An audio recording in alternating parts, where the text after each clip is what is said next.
So this is Pablo Finds Out. This is just under 3 minutes long, so I think this will be better. I'm just investigating these claims to be very, very clear on a purely factual basis. I'm not Not here to full talk about screen. motives. All right, so let's pause this. I just want to make this a little bit better on screen. Okay, that's better on screen. And then let's start this over. All right, so going into the second quarter. Second quarter, this is the Stephen A. Smith, LeBron James. This is fallout from that.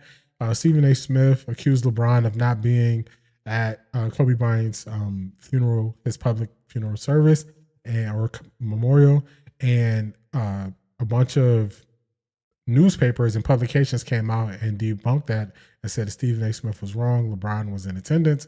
And you have this guy who does investigative journalism. Pablo Torre Finds Out. He took this as an opportunity because this was a mainstream subject that people were talking about to kind of dig into more. So he's going to go into who we talked to and he's going to talk about, those things. But to me, I think this is out of bounds. And just the whole premise of it. So you're going to have people who are responding to this post and they're saying, oh, he's just answering a question. The problem is people only think about this when they are not the subject of the questions that are being asked. So if someone that was close, I'm not wishing this to happen, it's an example. If someone who was close to Pablo passed away and people were digging into who attended, who didn't attend that funeral, they would ask for privacy. They were asked for, patience. They were asked for people to, let the family grieve. They were asked for all those things. But it's easy to go outside of that when we're looking at other people's lives and we're just kind of putting it in the name of, I'm just trying to get the answer to the question. Because even in his answers, you're going to hear he asked 8 people. He's not going to hear anything definite. It doesn't sound like he's going to make claims for people, and it doesn't sound like he spoke to those people. He's going to make claims for them based on some pictures, and it's just some things where it's just this is where media is going out of bounds. And when you allow these things in the sports media, you're going to have more people. You're going to have more athletes who push back. You're going to have more athletes who push back because if you can just put everything under the guise of just answering the question, where is the line on what's personal and what's not personal? To me, this is one of those situations. I think that Stephen A. Smith was wrong for bringing Kobe into his beef with LeBron. So I think that was the first thing that happened that was wrong. The second thing is all the backlash of everybody wanting to know if he was there. I think all those things don't matter. I think none of that matters. And I think that when a person is in a back and forth, a disagreement, argument with another person, and they throw this curveball outside of something that's related to what we're actually going back and forth about, to me, that person recognizes that they have lost this argument. And Stephen A. Smith he was in crash out mode and he was fishing. He thought he was throwing stuff out there. Like I said, I think that Stephen A. Smith picked the fight with the wrong person. He picked a fight he couldn't win. And he didn't realize that because his name and what he signed for with ESPN, he forgot that he is the person that talks about the person that does the thing. He's not the person that does the thing. And I think that was the fatal flaw in him going back and forth with LeBron. But this is how we get to these situations that I believe are totally out of bounds. I'm only going to cover it because I wanted to say all of those things. So we're just going to say this quick thing, and then we're gonna give him his piece, let him say it, and move on. What we did here at Pablo Torre Finds Out was talk to 8 sources who are directly familiar with this situation to get to the bottom of a mystery that has been hiding, allegedly, in plain sight. And I'm just investigating these claims to be very, very clear on a purely factual basis. I'm not here to talk about motives. But claim number 1, there's a video of Diana Taurasi.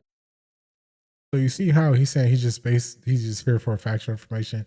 See, that's why I think they can hide under the guise of just trying to find the answers, because if this was someone digging into things with their family, they would not be handling it this way. And I think that's where people just because a person makes an initial mistake, it doesn't have to lead to another mistake from other people.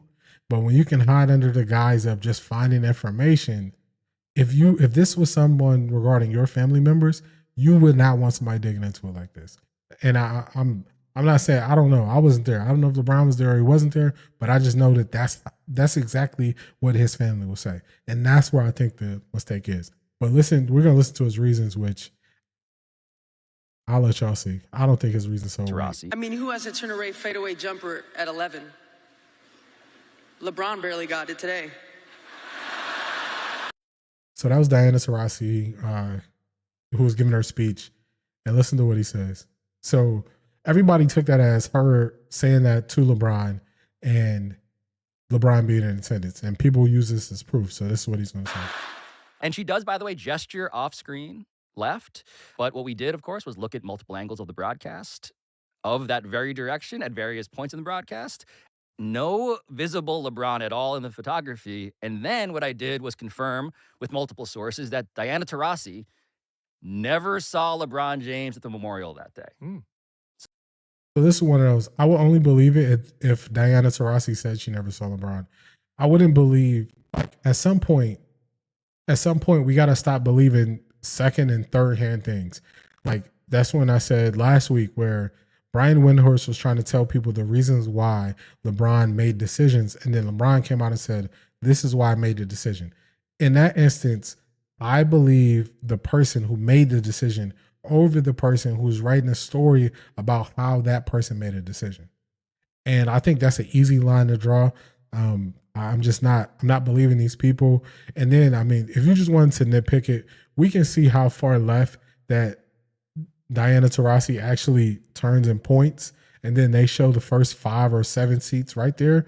A person easily could have been 10 rows to the left and they would have missed it. So this stuff just doesn't hold that much weight to me. So this person held up as the proof, did not see LeBron that day.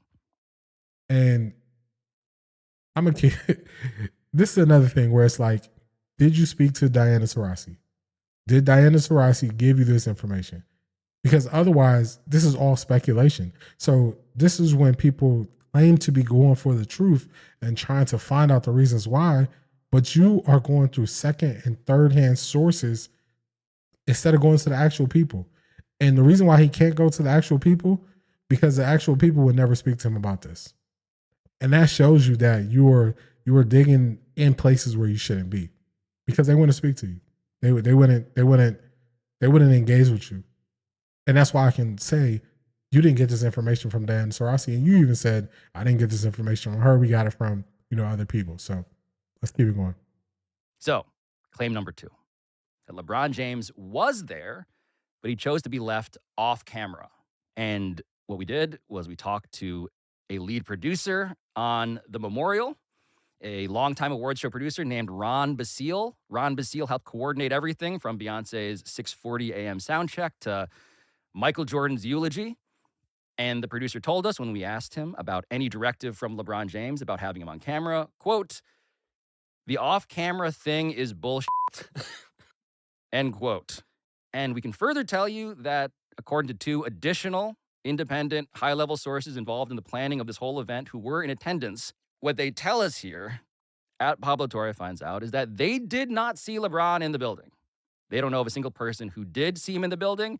And one of the people who did not see LeBron at all that day was, in fact, Lakers owner Jeannie Buss.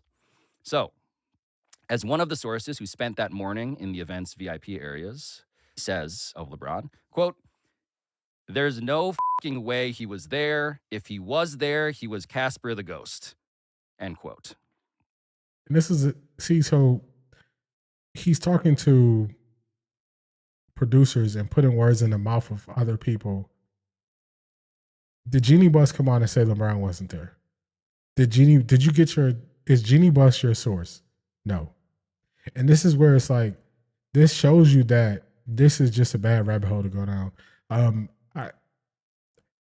This was the second quarter. I think we covered enough of this. This is not something that I'm just going to dig too deep into, because I think this is where, stuff is just so far out of bounds and you just keep digging and digging and digging. And it's like, what answers are you trying to get? Because if you flip it, you would not want anyone digging into, your a funeral or the death of someone in your family, and you would do it because of someone else under the guise of just trying to find answers when you got no answers from those sources. So at what point do we say like this stuff is just for clicks? Because we know that's what it is.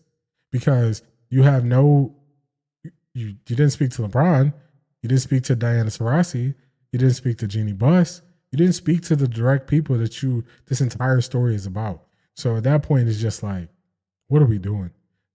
What are we doing? So it's just,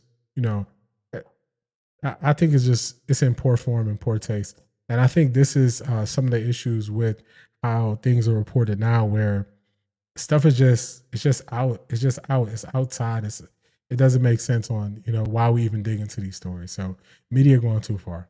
That's